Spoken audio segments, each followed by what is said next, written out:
Hey everyone, it's Susan from Live Better Sober. I want to talk about something I wish I had understood when I was still drinking.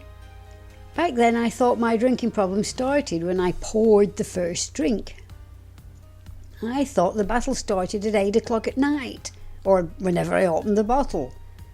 Looking back, I don't think that's true at all. I think my drinking started hours earlier in my subconscious mind. For me, it started around 5 o'clock. Now, I didn't realise that at the time. I thought 5 o'clock was just 5 o'clock. It was the end of the workday, time to relax, time to switch off. But that's exactly what made it dangerous, because 5 o'clock was the transition point. I wasn't working anymore, but I really wasn't settled into my evening routine either. I was moving from one state of mind into another. And during that transition, I was incredibly vulnerable. What I know now is that the first drink didn't suddenly appear in my hand at 8 o'clock. The decision had often been made long before then. Maybe not consciously, but somewhere between finishing work and settling down for the evening, I'd already started giving myself permission to drink. I'd started thinking things like, it's been a long day, I deserve it. Tonight won't matter, I'll start again tomorrow.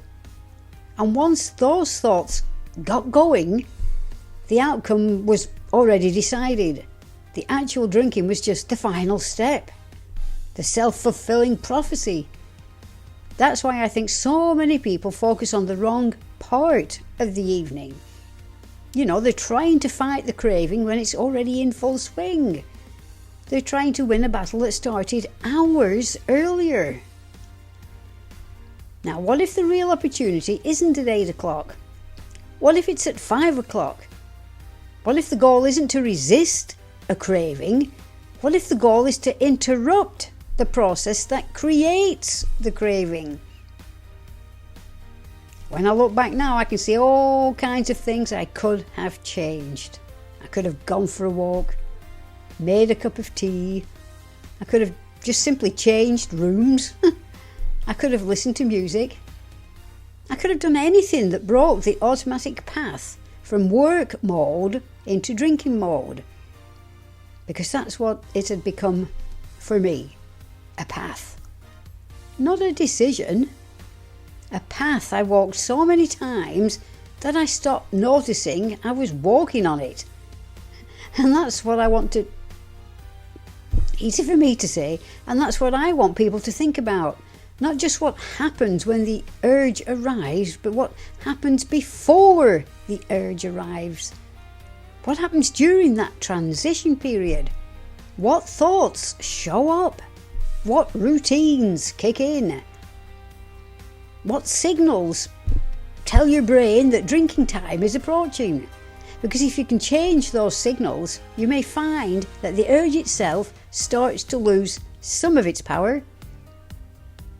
The reason I'm sharing this is because so many people think they're failing because they don't have enough willpower. I don't think that's usually the problem. I think they're stepping into the fight too late. They're waiting until the craving is already strong, and they're waiting until the habit is already moving. They're waiting until the train has left the station. Maybe the better question is, what happens at 5 o'clock?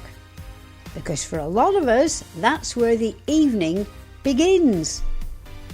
And if you're trying to break a nightly drinking habit, that transition point might be one of the most important moments of your entire day. Thanks for listening, and I'll see you in the next video. Live better sober with the somatic marker method.